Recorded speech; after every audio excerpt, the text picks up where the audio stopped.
The websites are all over the internet. Dozens of places promoting maternity tourism. From LA to New York, expecting moms promised posh stays in luxury hotels. They spend tens of thousands of dollars in cash to give birth in America. The reason? Our country's 14th Amendment. All persons born in the United States are citizens of the United States. The first family that I saw, they came here, they didn't think about it, they delivered.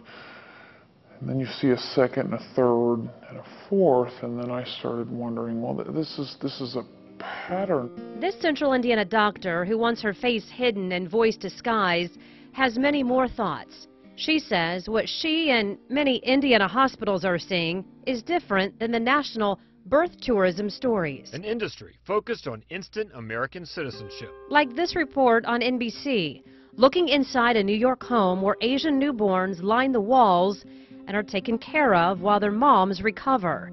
But in Indiana, this hospital doctor says she keeps seeing Middle Eastern women who are not U.S. citizens coming in ready to deliver. It dawned on me at one point that these are American citizens now, and I had a colleague at the time who was from the Middle East. She grew up there and she was working here now, and her comment to me was that a lot of these folks over there, they hate us. They hate us, and now they have a child who's an American citizen. When Fox59 contacted two of Central Indiana's biggest health networks asking them about the trends they're seeing, they declined to be part of our story. IU Health issued this statement, which reads in part, "We are not familiar with the circumstances described." St. Vincent Health said, "We haven't seen any families traveling from the Middle East." The hospitals are telling us it's not happening.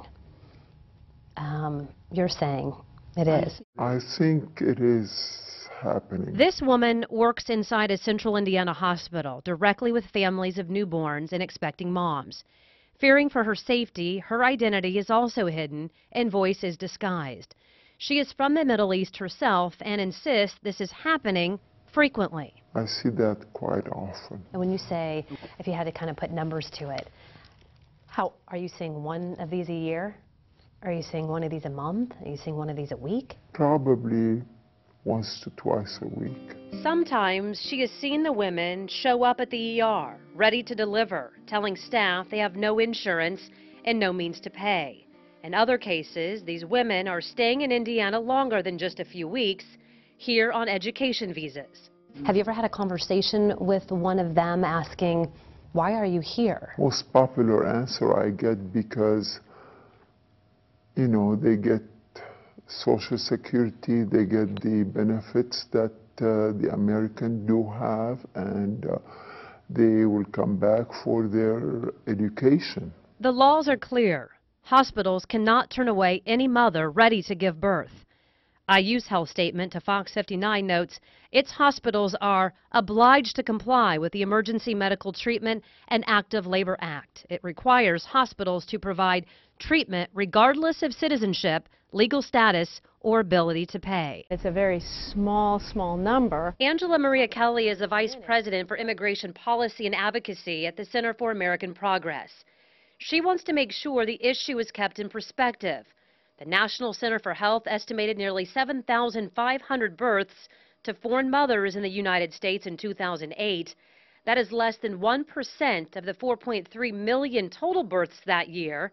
And the mothers coming are from all backgrounds all over the world. I would be very careful about drawing conclusions about anybody who's coming in to give birth. Rather than have an emotional conversation, we need to have a rational conversation that recognizes that people do want to come here, they want to contribute. By giving their kids better lifestyles along with improved education and better career opportunities. If your child is an American citizen, they can always get back into the United States. And as local attorney Catherine Michael explains, once the children turn 21, they can apply to get their parents permanent U.S. resident status. It can be worth a lot of money, especially if you're living in a turbulent area of the world. You can guarantee your child will always have an exile within the United States.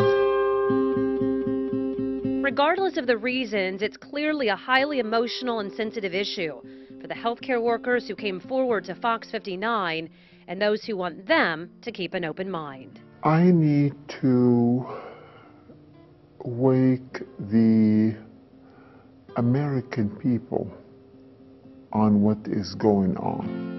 I think what those doctors and nurses should do is perhaps step back, consider what might be the scale of the problem, do a little bit of research, and if they want to express a concern to their lawmakers about our immigration laws, I urge them to do that. If lawmakers aren't aware of it, I think we need to make them aware of it. It just doesn't occur to you that, oh, people can fly here and, have a baby and then fly home. I mean, because most of us wouldn't think to do that. We reached out to several local lawmakers and none wanted to be part of this story, but we can tell you there are several members of Congress that are talking about the issue and trying to reinterpret the 14th Amendment. They want citizenship given only to children born in the United States with at least one American parent or a parent who is a permanent resident. Angela Ganote, Fox 59 News.